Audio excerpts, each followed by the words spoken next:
So I'm going to walk you through this, and then let's open this up. But remember one thing. This morning I said there is so many switches we have to flip because we are looking at things from the wrong side of the moon. And that, you normally see the shadow. That's why we complain so much. That's why us minorities always talk about our problems and all of that, because we're looking at the dark side of the moon. If you just are willing to go onto the other side, there is a heck of a lot of light and solutions on that side. And most of them, we already had them. And that is where the light that we brought into this was. The technology we're using is all ancient, is all indigenous. None of the stuff we're using come from universities or people with PhDs. It comes from my father who doesn't write or read, from my mother who barely writes and reads and taught herself when she was a kid. That's where the science and technology that we are using is coming from, and yet it's more sophisticated and more effective than the best thing coming out of universities today. Now that says something about what this system has done to colonize the intellect, because it was not just the blend colonization, it is the intellectual colonization. That's what actually is being completing the cycle. And so we got to decolonize our intellect, and to decolonize the intellect, we got to build backwards and recuperate first what was there to begin with, and then build on that and do the same thing that colonization processes do, which is discover, name, structure, standardize, and then expropriate, and then structure ownership and control at scale, and then repress anybody who will oppose that. That's the process of colonization. Now, if you reverse engineer colonization, then we can decolonize. And to decolonize, we first have to decolonize the mind. Because when we don't decolonize the mind, we think we are talking about solutions. All we are doing is colonizing another community or another neighbor or another person. That's why it starts there. And that's what we tried to do with this whole process, was to first decolonize our minds. Luckily for us, some of us grew up resisting, and we never allowed to be colonized. We lost most of our communities. I'm one of 16 kids of 200 that survived the massacres of the army in Guatemala. But we did not allow ourselves to be colonized. Now that's why I like this work, because I can speak right from where it is, from the source. I was not educated to decolonize. Universities don't teach that, by the way. Nor do governments, nor do companies, nor do business training, nor does any program that you will find. We'll talk about it. Everybody talks about it. But nobody actually spells it out step by step how you do it. But we did. And we did it with the chicken. So, and of course now it froze on me because it likes to do that. And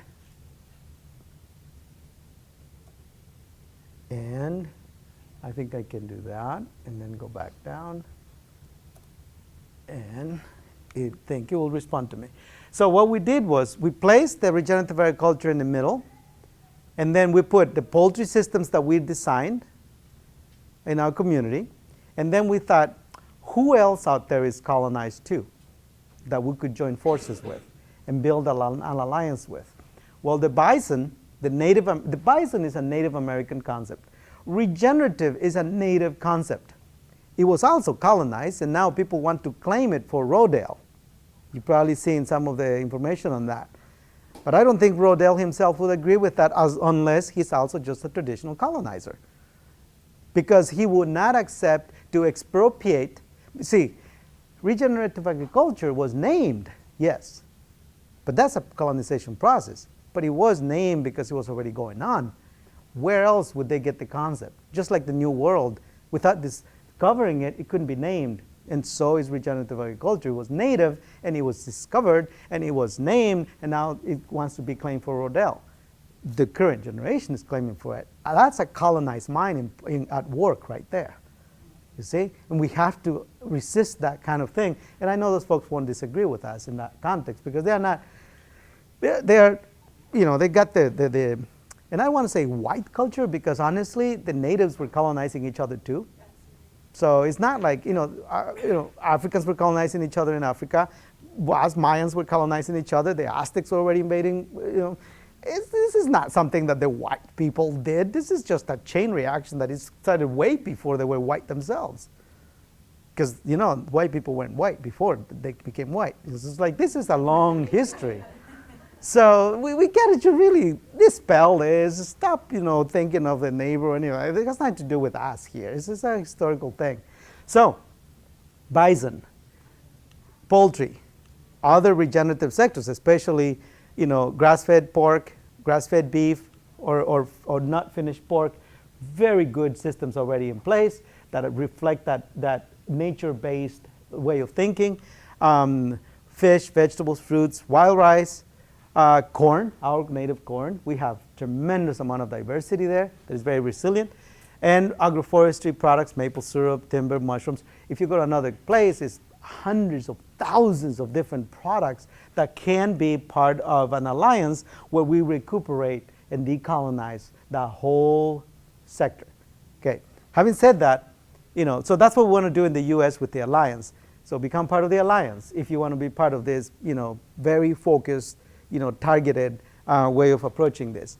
So what's our mission? We want to build ecosystems, but aimed at scaling, consolidating, expanding, and defending new and existing infrastructure and the integrity of the regenerative agriculture industry supply chain from land to table.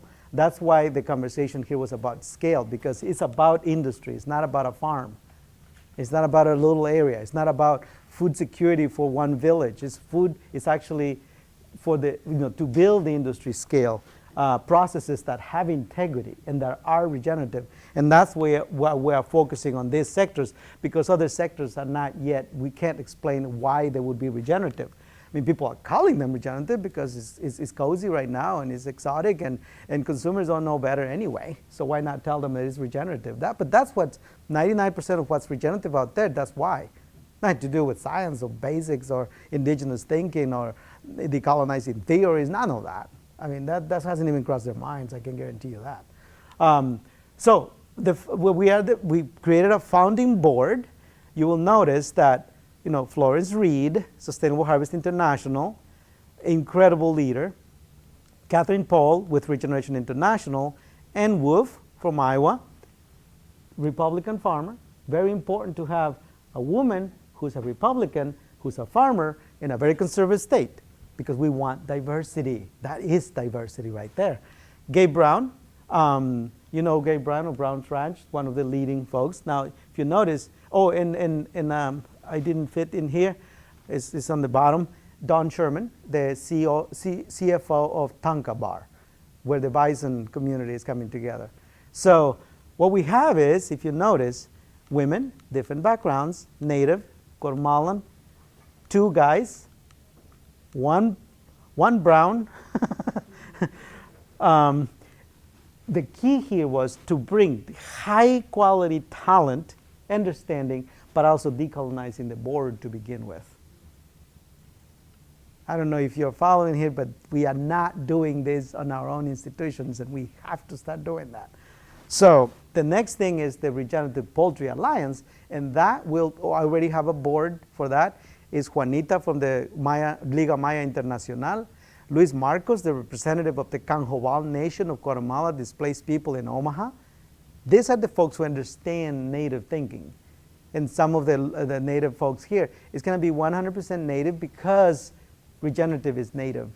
So it has to be led and governed by native thinkers. And other people will come later because they will learn to think natively. But to think natively means you don't go around claiming somebody else's intellectual property like a lot of folks in the regenerative movement are doing. So I think at least, maybe we'll be controversial, maybe we won't be liked very much, but we got integrity. And that's more important to me than making a market that is going to last us a couple of years. So again, the blueprint we presented this morning, you put the chickens in the middle, you aggregate all the other sectors that go with that, which are symbiotic connectedness to all of them, economic, ecological, but most importantly, social symbiosis. So we can rebuild the people connectedness to reclaim the money and to reclaim the wealth, and to reclaim the ecology that was destroyed in the name of producing these things for us under a agricultural mining industry. Remember, it's not an agriculture industry, it's an agricultural mining industry. It's an extractive-based system, and all extraction-based systems are called mines, not cultures. So, got to remember that. So this is like one blueprint. We put the poultry in the middle, but we could put other things in the middle of that. Fish, and then the ecosystems around. Dogs and ecosystems around. Rabbits, pork, bison.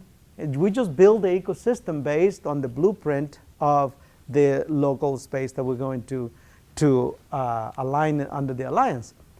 So here is one example of why we need to do this. The industrial system is very good at claiming and capitalizing on our ideas, and also on expropriating them, colonizing them, capitalizing, controlling them, and owning them. This is how sustainability became a corporate chant.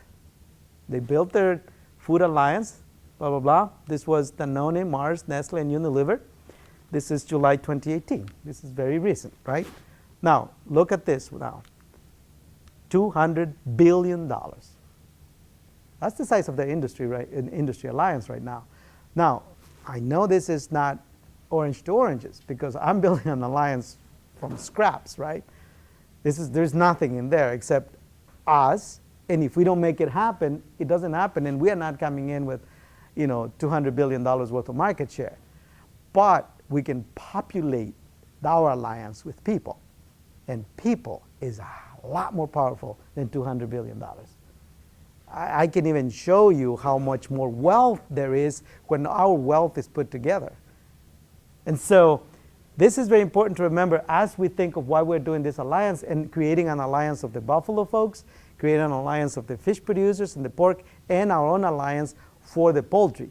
And then bring those alliances together into a full agriculture regenerative alliance so we can build corporate power at real scale, but real scale because we have people.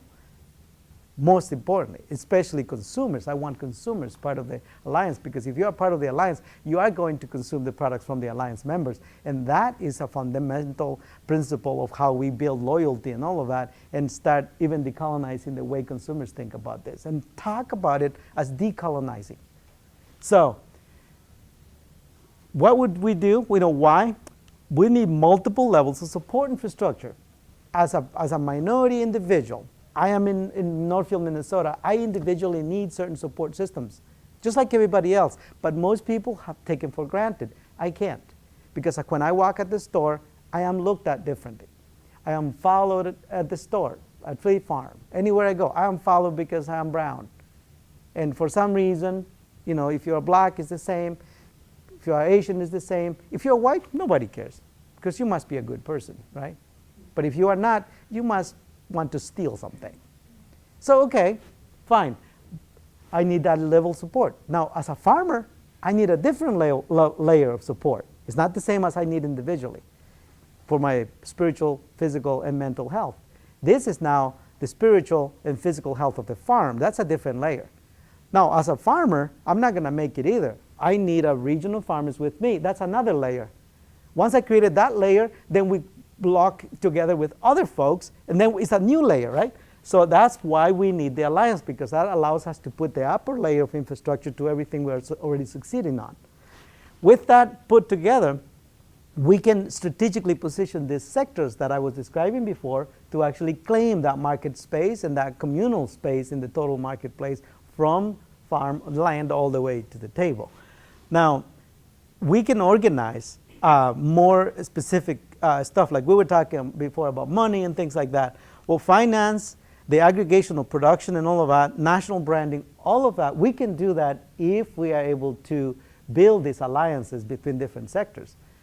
By ourselves, we're nobodies. It doesn't matter how big your company is. Organic Valley, $2 billion nationally.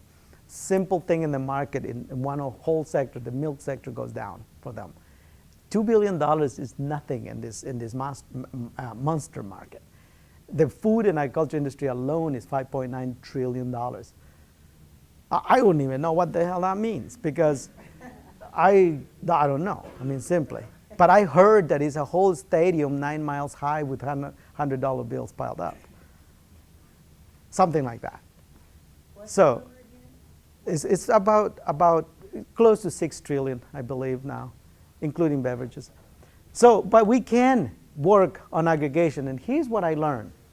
When we know what we're doing, when we know where we are going, and when we have the pathway mapped out, then we can call up to the other side. I remember this in the Motagua River in Guatemala. When I went to visit my grandparents, there's no bridge, so you had to cross in this little thing you sit on, and then they pull you with a lasso from the other side of the river, which is about 300 yards away, and you're going this rocks and roaring water, and just wondering when that thing is going to break, okay?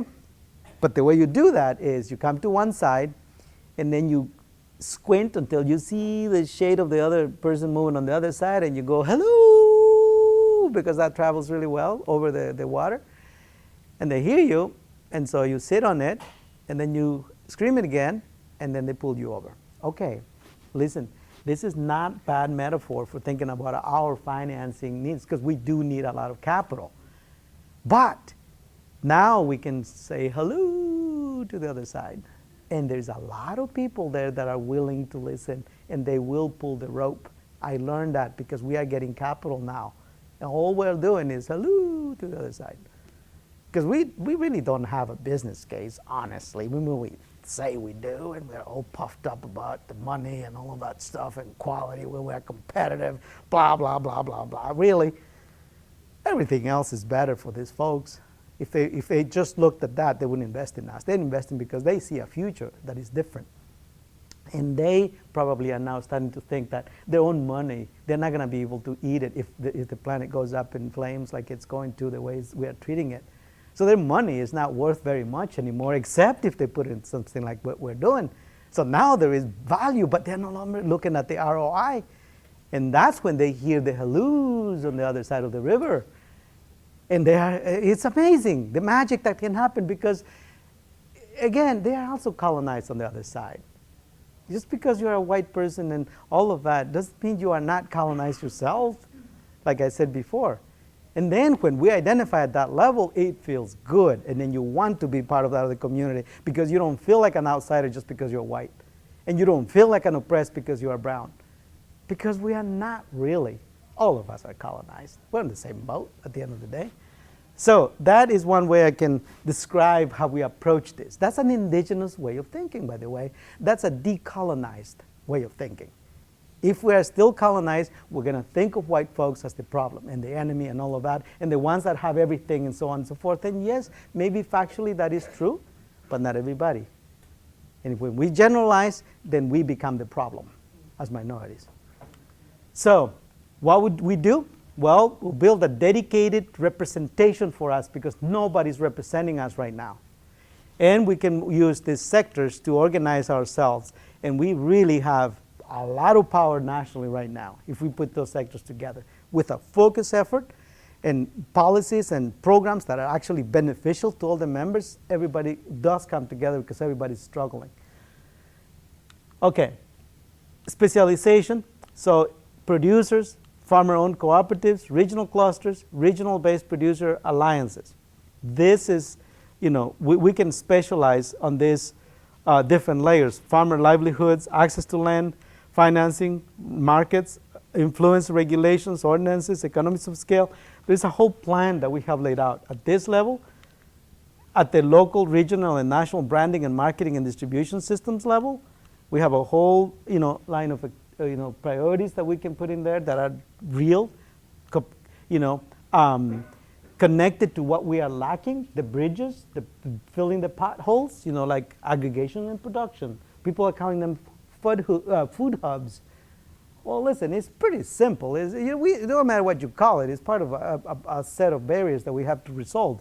Economies of scale that deliver supply chain efficiencies. Why? Because you can produce the best chicken. I can produce the best chicken and the best egg in the world, and yet it reaches the market extremely expensive, and it has nothing to do with my cost.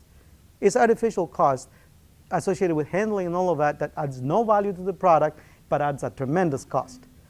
And that is unfair to the consumer, and it's not going to allow me to grow as a producer and to establish my systems. So anyway, things like that, practical, to the point, so that we can layer all of these different areas. So the production system backbone training, research, clustering, or organizing, de-risking demonstration farms, extension services. This is the nonprofit role here. We need nonprofits, but focused, not nonprofits that do a little bit of everything and are good at nothing. I mean, because that's what we have a culture of now. Regenerative Agriculture Alliance then looks at that upper level. So that's where we all come together. Like if we were here from the Alliance, we will be having a national meeting of what's our next big goal for the country, say consumer education. And then we will do that for every member of the Alliance in all of the markets, and we could be very targeted, we could zero down into stuff that right now we can't do because we don't have that logical framework in place. Well, we're putting it together so that we can have it. So now influencing, capital flow to regenerative ag, policies that, like the Farm Bill, national policy, physical infrastructure like processing, capital management, trading systems, legislation that needs to be introduced or changed, all of that, we can't do that right now effectively. As an alliance, believe me, if we represent, say, 3 million farmers and 5 million workers, and we have a 600 or in this case $300-400 billion market share combined, well, a lot of people will listen. Right now, we don't really have that voice. So anyway, influencing different departments of agriculture, universities, and all of that, we can do that more effectively this way as an alliance. We had an action plan, which we are implementing now. Recruit founding members and secure startup funding.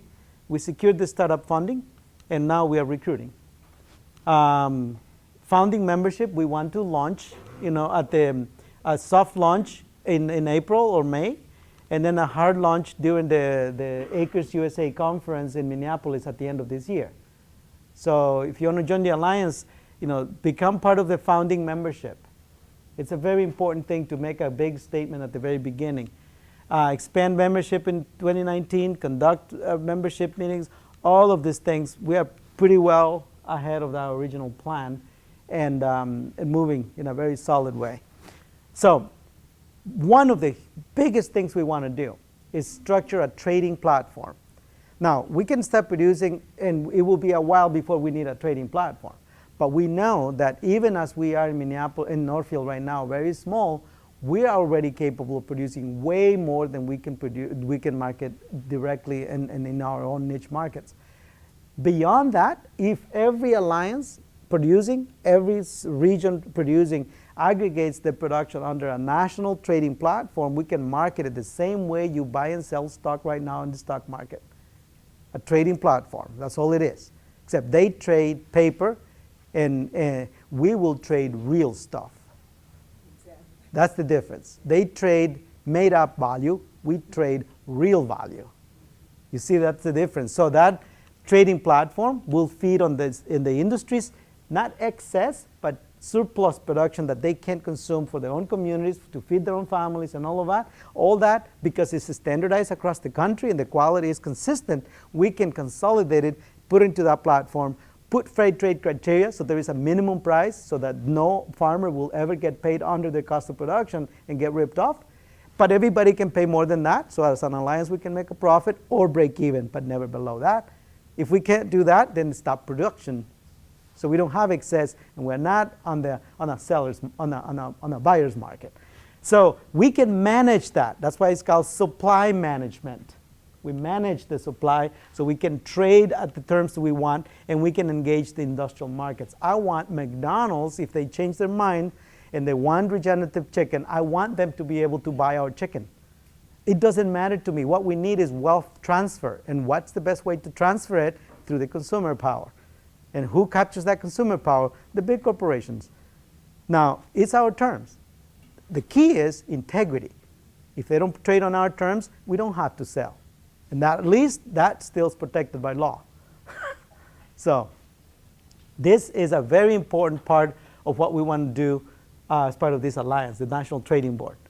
Now, if you want to look at numbers, for example, for our chicken production, one regional cluster minimum production is around 1.7 million broilers. That's a $22.75 million worth of wholesale value of production at $3.25 a pound, which is what we are selling right now. Now, that is a approximately, $32 million worth of aggregated economic impact once we add the perennials and all the other things that you learned this morning we do with the poultry. Now, pork is going to be a different profile, and we got to bring all of those different profiles, clump them into a single national plan, and then go to the USDA and say we need $500 million to capitalize each one of these sectors and stick to it until it happens.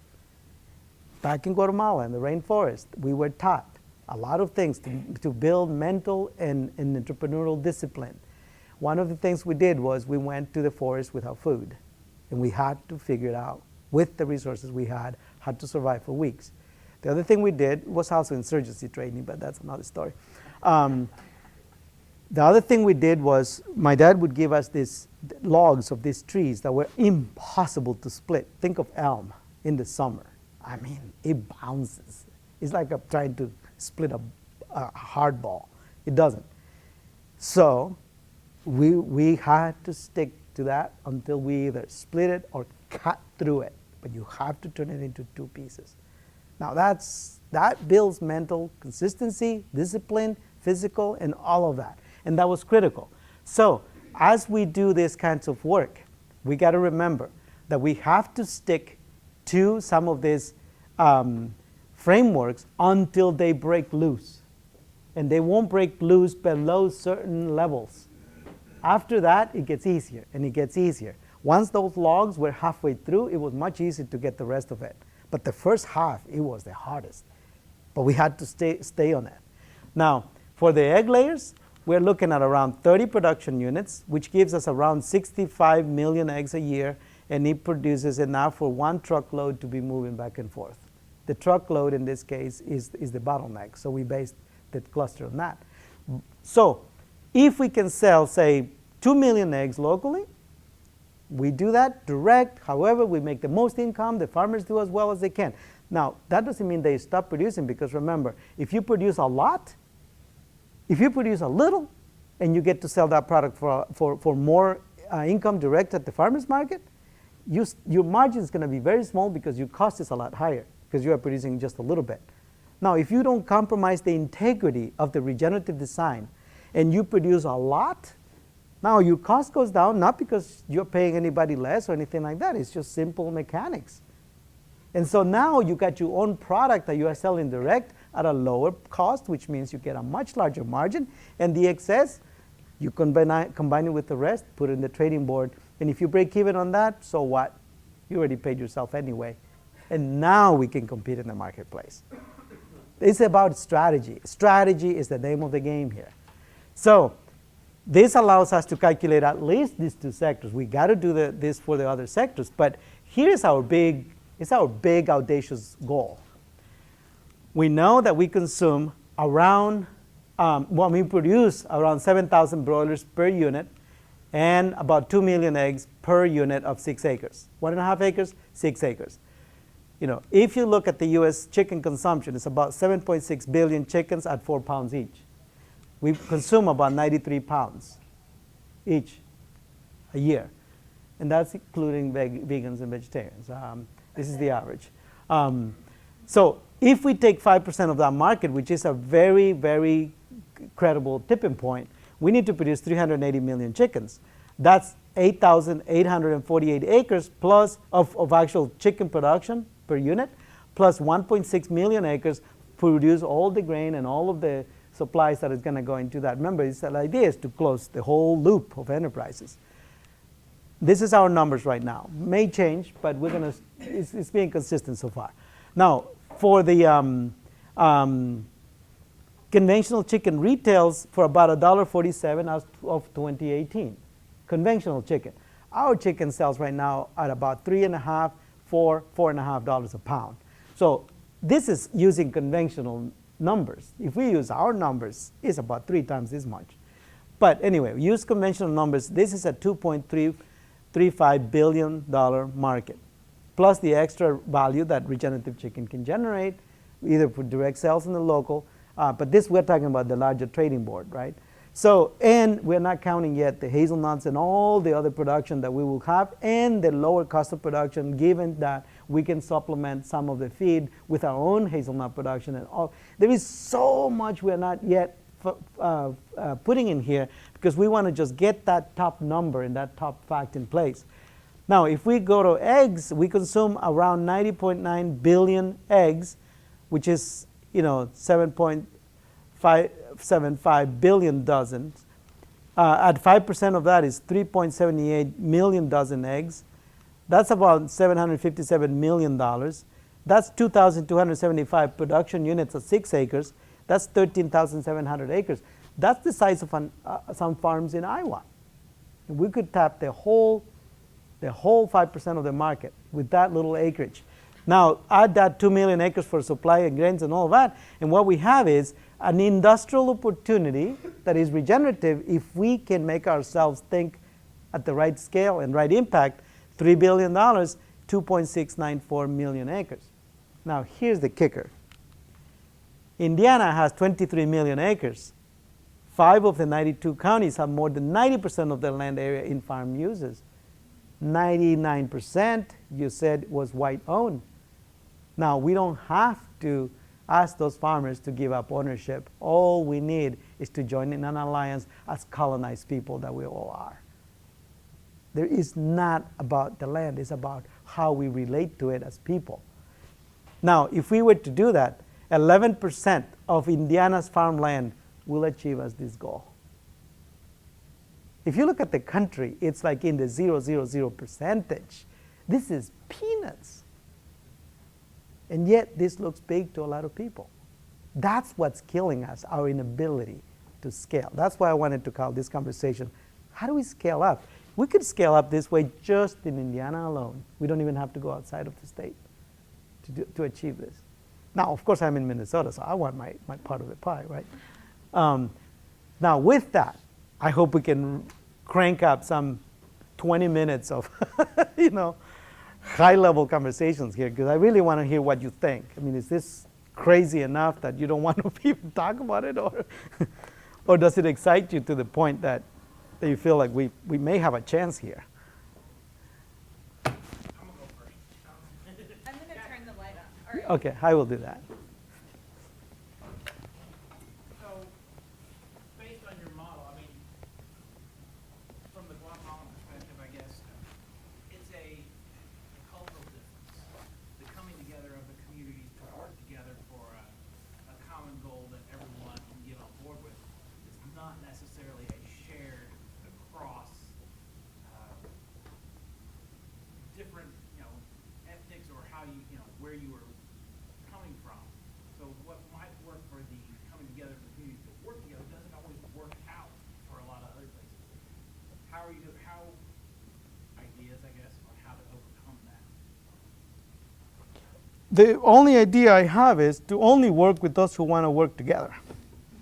That's my only solution. And fortunately, I am finding more people that we can manage right now in terms of building community. I think we got all the community we need. We just got to find those individuals. I mean, if I were asked the question and you raise your hand, would you join something that could allow us to overcome our collective challenges if all it was to learn to work together without thinking too much about the background? I mean, I can speak English. Those who don't, we probably could translate for them so we could still communicate. But at the end of the day, I'm not saying that your farm becomes my farm and suddenly we got this kumbaya community collective bullshit. I'm not talking about that kind of stuff. You got your farm, I got mine, I got my life. Maybe I don't even want to have a farm. Maybe I just want to be laboring for a just and fair wage and good treatment. And that's all I care for, because that's 90% of the population, really. So when we come to that conclusion, we realize really the coming together isn't really the biggest thing. It's understanding what we want in life. That to me is probably the biggest thing. Just like consumers don't know what they want, it doesn't look like most of us know what we want too. I think if we figure that out, getting together, because this does deliver, is a lot easier. That's my only approach to it. It's just common sense and logic. Well, let's go back there and then here. Are you going to moderate? Sorry. I kind of. No, you're. Okay. I think your approach is very good, and I mean, looking at that, it looks like a very traditional farmer's co-op. Yeah. Yeah. And they've been doing that from the 1800s to today. It's nothing we don't know how to do. Trying to get exactly what you're doing, better pricing and markets and stuff like that. I mean, it's just, basically, it's just a co-op you're doing. Yeah. Notice I call it an alliance because there are people who are allergic to the word co-op. So. And the other thing is, I mean, every fall I go to Purdue and I listen to this same lady every year. And I mean, industrial agriculture's got its problems. I mean, in certain ways, they're very dysfunctional. Somebody.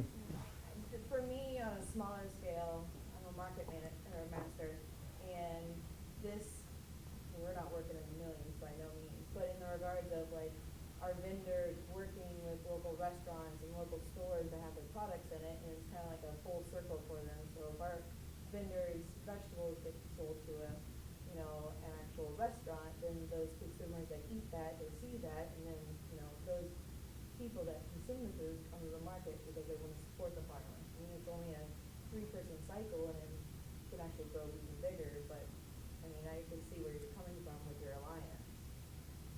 Yeah, I mean, Working with different businesses. yeah, and I've been tracking the direct sales and all of that, and I mean, it's fine. It's going to work for a lot of people. It's not going to change anything. The scale is never going to be there. Because the amount of restaurants that can do that is so insignificant that even if 100% of the restaurants that wanted to do that could engage right now, which they can't because the supply is not there at the end of the day anyway. I did ask this question to a lot of people. I said, if you were to switch your buying practices right now, who would you call? And nobody knows who they would call because there is no supply chain yet. So yeah, I mean, I did that too. I did what you are talking about. I went to the farmer's market and I did that direct sales and all of that. And it would have worked for me. That doesn't change anything though.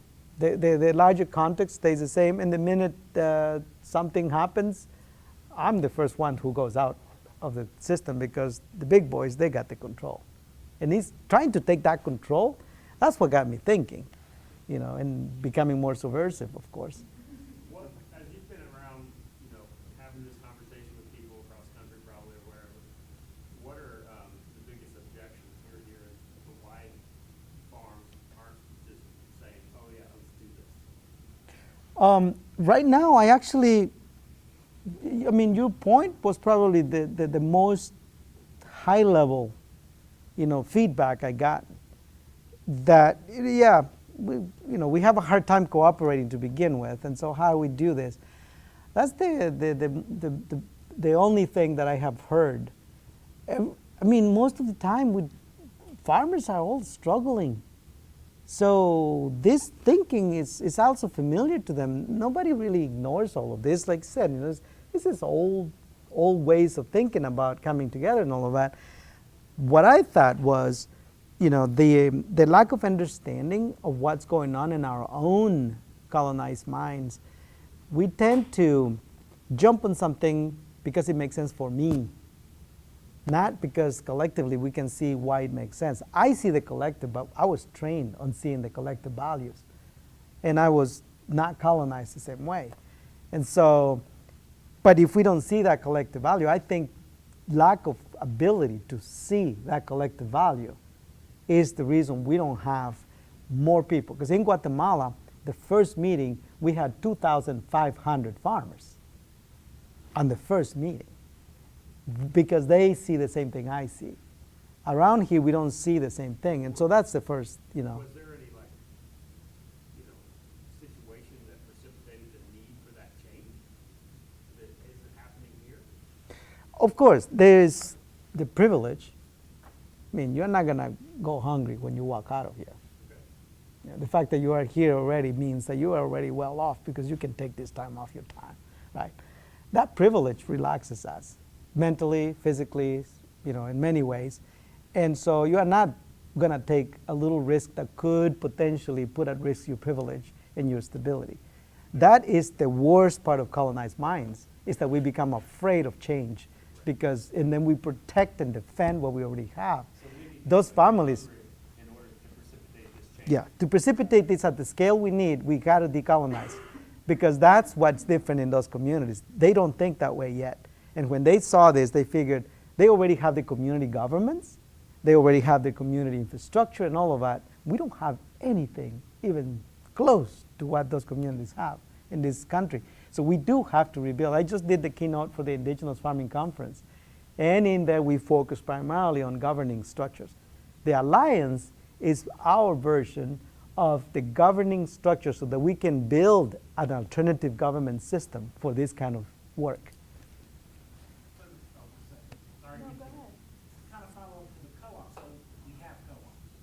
And have you found that because you have a blueprint, a structure, there's mission statements, there's goals already lined out within the alliance? And I want to say they don't co-op, but it's all these little silos trying to do the same thing and reinvent the wheel, where you already have this blueprint. And would that be able to, would that facilitate more onboarding of the community type, bigger co-op of the alliance versus the smaller regional ones? Am I making sense? Yeah, no, you're right. It's the small farmers don't see this yet, for the most part. There are many small farmers who understand that their business is depending on the larger ecosystem. And those who have come to that conclusion, even if you take some products to the farmer's market, if you work with us, in 6 acres, you will produce 100 times what the local farmer, you will saturate the local farmer market by yourself. You put all the other farmers out of business, the other small farmers out of business, and you will be more regenerative than the smaller farmers that are what they are doing. Because you will be putting the chicken back into its natural environment and all of that, and do it at a scale that you really can outcompete the other small farmers. So we are actually having this interesting negative feedback, because for some reason, even at that level, the small farmer finally took forever to secure that little space, and now they want to defend it at all costs, not realizing that defending that is exactly the way to fail at it, to lose it. It's that whole saying, you don't know what you have until you let it go. What they have really is that component of a very important grassroots movement, and if they are not willing to share that component, they are not part of a grassroots movement. But that is the kind of feedback we're getting in a lot of ways from those smaller farmers. I think that eventually this is going to shake up, whether we shake it up on our terms or it's going to shake us out. Because this is actually moving very fast now with the fires, with the floods, with the droughts, and look at Minnesota. We went 70 degrees in 48 hours, right? Sorry. No, I was, no, you want to go next? And then Yeah. Sure. I mean, I think what you're saying, and what you were saying before, people are going to have to go hungry, but I think we have an illusion that in this country we're not going to be going hungry. Well, that we are not going hungry right now. We're not right now, but if you look in the coming decades with the degradation of the soil and climate change and all, if we don't build the structure now, it's going to be a lot harder to build it later. There is a too late in this game. Right. So Yeah. if we can build it now and cooperate, we're more likely to. That's all I am saying. All I'm saying is we know how to do this. It's historical. We got the science, the know-how, all of this. I just want us to want to do this and to be willing to take the risk that it's going to take for us to take ownership back and control of this. And we won't do it because we got 1,000 farmers markets. Hold on a second. My question is relating around, like, when you showed the numbers of the amount of land that we needed, so you had the amount of land that we needed just for the chicken production, and then also the amount of land required for grain production. And then as you switch from just doing chickens to cattle and other animals that will require more grain unless they're just being sustained on the land itself, but how does the grain piece really fit in? For like the chicken side, it makes sense that it's directly distributed to farmers markets, and then the surplus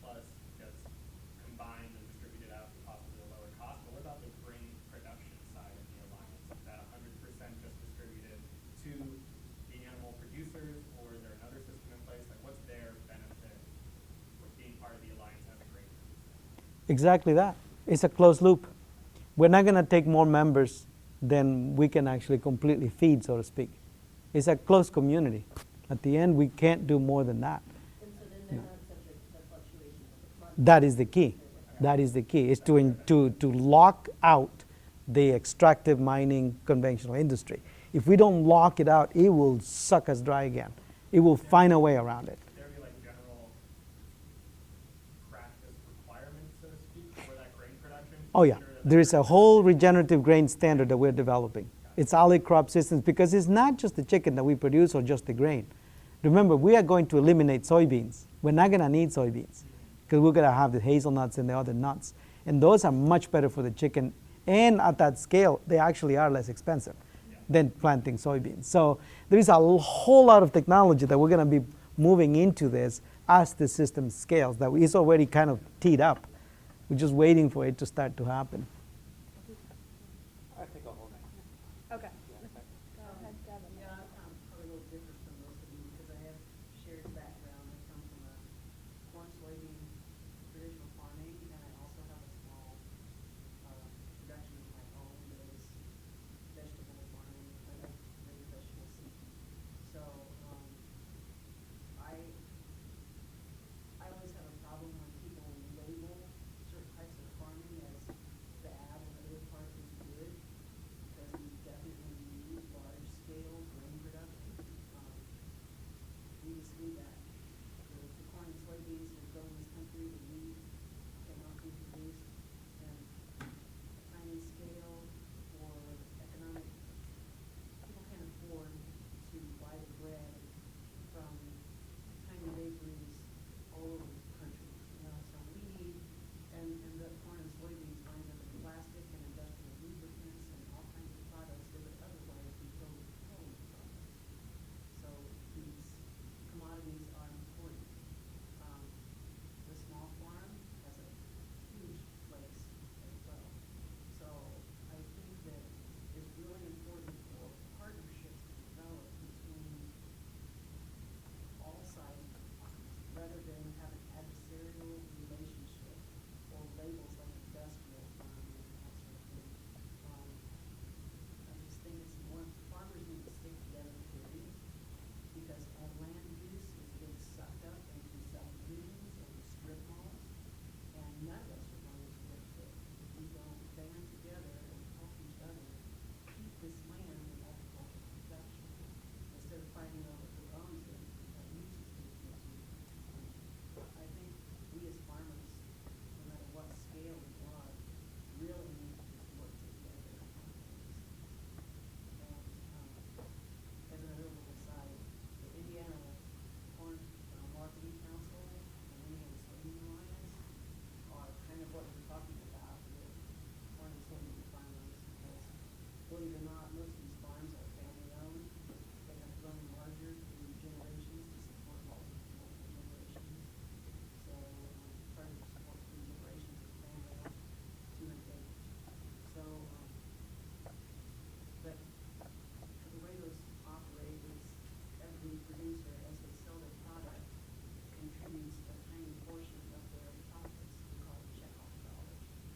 And so that money that is contributed in mass by people who are those growers and also the association is used for marketing to develop new products, new ways to use the grain that we have and we grow, and new ways to introduce people to farming in general.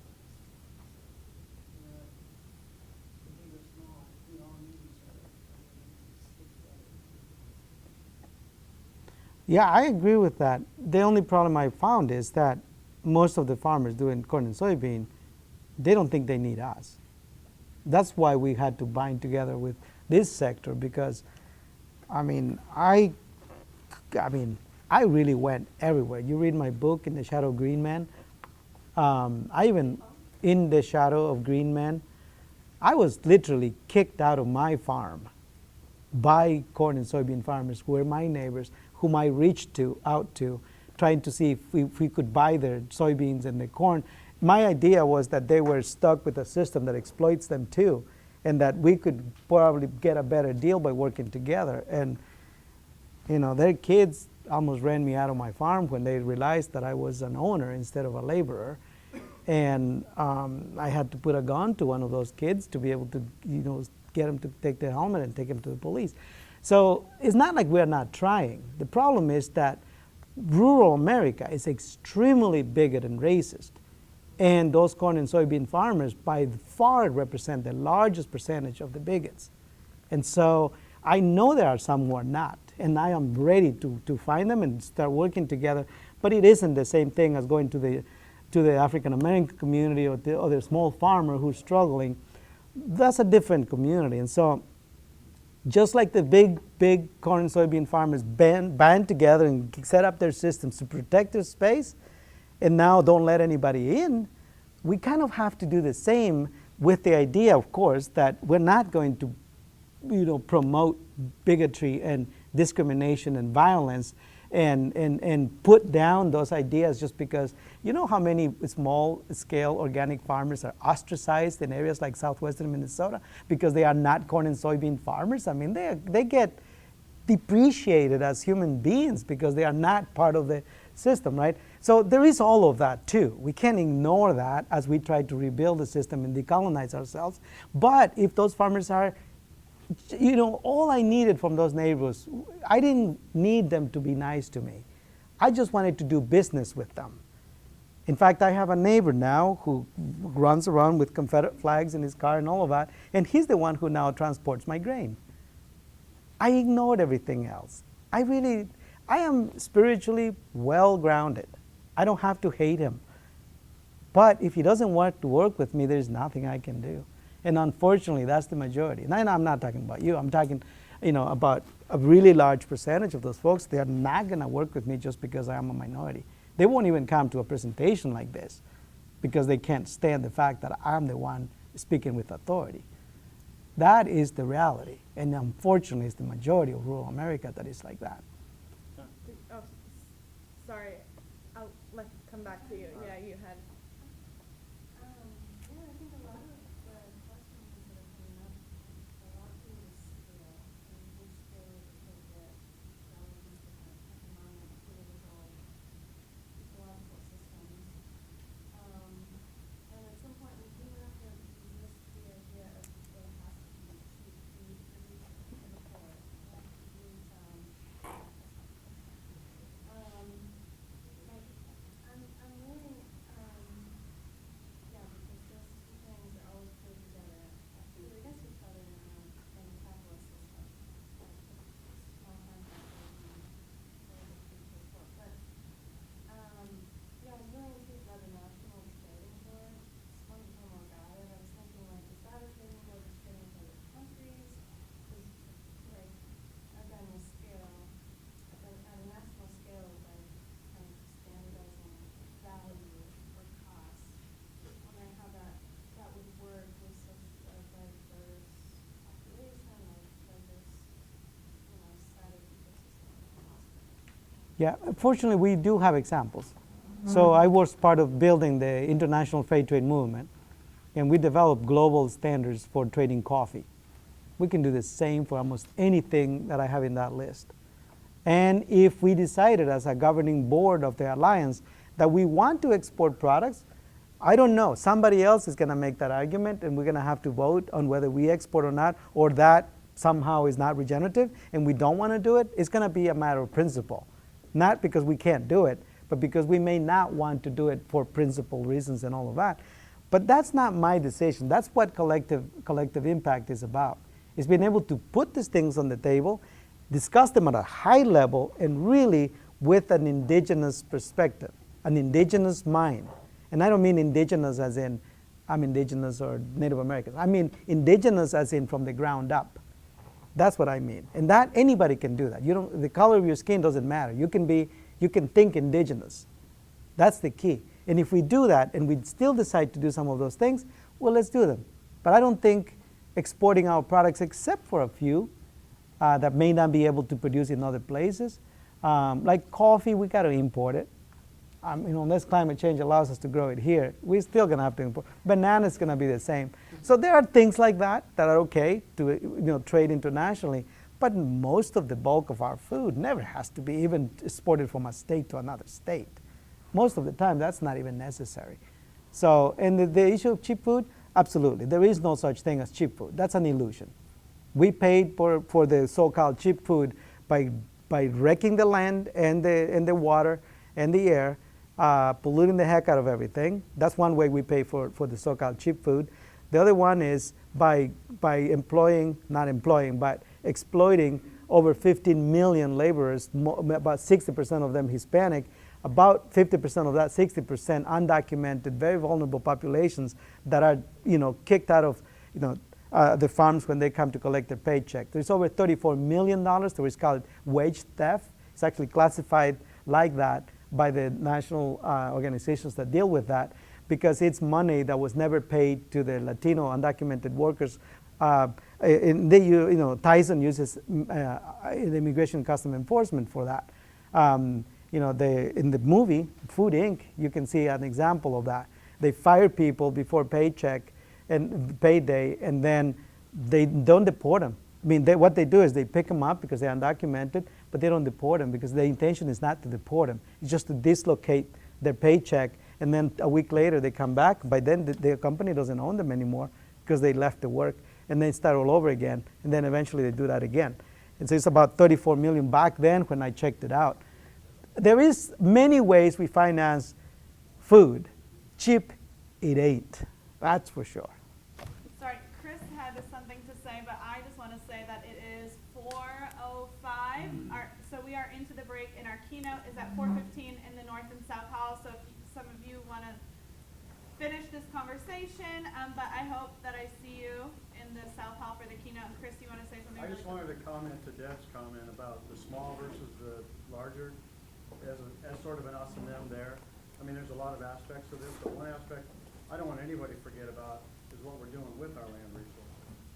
So, and it's not that everybody is doing it right or everybody is doing it wrong, but we do know we've degraded a lot of our resources.